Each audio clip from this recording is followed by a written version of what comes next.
안녕하세요. 오늘의 코인 정보 공유해 보도록 하겠습니다. 오늘은 테라 루나에 대해 브리핑 드려보겠습니다.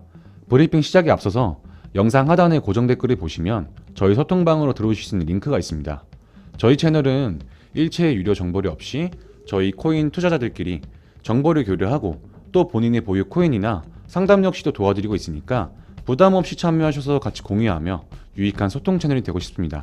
많은 참여 부탁드립니다. 그럼 브리핑 시작해 보도록 하겠습니다.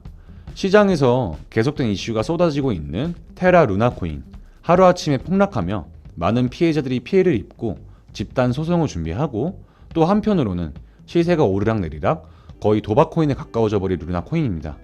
이에 따라서 대표인 권도영 CEO에게도 많은 의혹이 생겨나고 있는 시점인데요. 먼저 대표 권도영에 대해 세금 탈세 의혹 및 여러 질타를 섞인 의문이 쏟아지고 있습니다.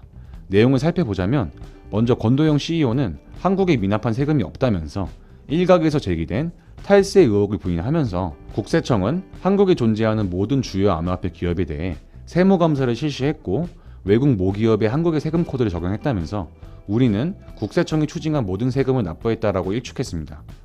더불어 현재 권도영 CEO는 싱가포르에 체류하고 있는 것으로 확인했는데, 루나가 폭락하면서 이런 사태에 대비하려고 싱가포르에 도주한 것이 아니냐 하는 의혹이 있었던 것에 대해 권 대표는 지난해 12월부터 싱가포르에 있었다면서 이는 개인적인 결정으로 오랜 기간 계획했던 일이고, 다수의 인터뷰와 팟캐스트에서 내가 싱가포르에 상주하고 있다는 사실을 공개한 바가 있다면서 테라 폭락에 대한 책임을 회피하기 위해 해외 도피 중이라는 일각의 의혹 제기에 반박을 했습니다.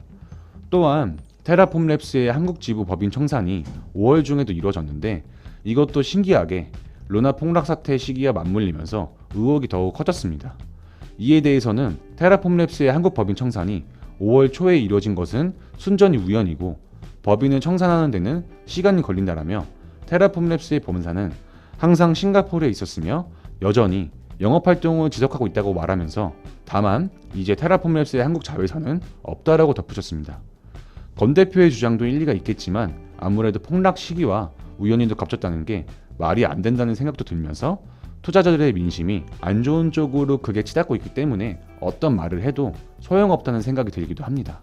더불어 다른 여러 가지 내용도 트위터를 통해서 전했는데, 이렇게 민심이 좋지 않아서 도건은 사리 협박까지 받고 있지만 개의치 않으면서 말하기를, 나 개인에게 어떤 일이 일어나는지는 중요하지 않으며 상관하지 않는다.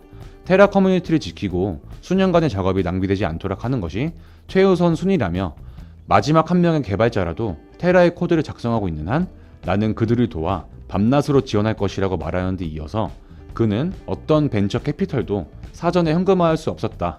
VC와 어떤 뒷거래도 존재하지 않았다라며 살해 위협도 두렵지 않다라고 전하면서, 마지막으로 테라 2.0 리빌딩 제안에 테라폼랩스의 부당한 개입은 없었다며 마녀 사냥은 하지 말자라고 말했습니다. 사실 루나 사태가 일어난 이후에도 도건 CEO의 제대로 된 입장문 발표나 의혹들에 대해 직접적으로 답변을 해준 적이 없기 때문에 핵심적인 질문들을 트위터를 통해 답해주면서 그나마 의혹들을 없애려고 노력하는 모습인데, 그럼에도 불구하고 투자자 입장에서는 시원하지 않습니다. 사실 테라 루나는 애초에 상장을 할 때부터 그 위험성이 제대로 부각되지 않았는데, 다음 기사를 보시면 루나가 국내에 상장할 당시 국내 가상화폐 거래소 두 곳에 루나와 테라에 대한 상장 평가 보고서에 따르면, 알고리즘으로 테라 가격을 1달러에 고정시키겠다는 메커니즘에 대한 분석은 보고서에 단 한 줄도 없었고, 거래소들은 루나와 테라가 상장한 뒤 3년이라는 시간이 흐르고 나서 사고가 터지고 나서야 최근 알고리즘이 적정하게 작동되지 않을 수 있다라고 전했습니다. 그러면서 루나 사태가 터진 후 일주일간 국내 거래소 1위 1위를 나란히 하는 업비트와 빗썸은 루나로 벌어진 수수료만 최소 80억 원에 달하는데, 거래소들은 상장 폐지를 앞둔 루나와 테라로 막대한 돈을 벌면서도 투자자들에게 위험성을 알리는 일은 소홀히 한 거라고 볼 수 있겠습니다. 이런 사태를 보면서 국내를 대표하는 거래소든 안전하다고 소문났었던 코인이든 다시 한번 주의할 필요성이 있다고 생각이 드는데, 일단 이미 폭락 사태의 일은 일어난 일이고 이 다음의 대처가 중요하다고 보고 있습니다. 이 상황에서 다들 아시다시피 권 대표가 테라 2.0을 준비하고 있어서 큰 기대가 되기도 하지만 한편으로는 또 걱정되기도 합니다. 추가로 테라 2.0 출범에 대한 투표를 한창 진행 중인데 찬성 쪽의 의견이 압도적으로 많은 상황입니다.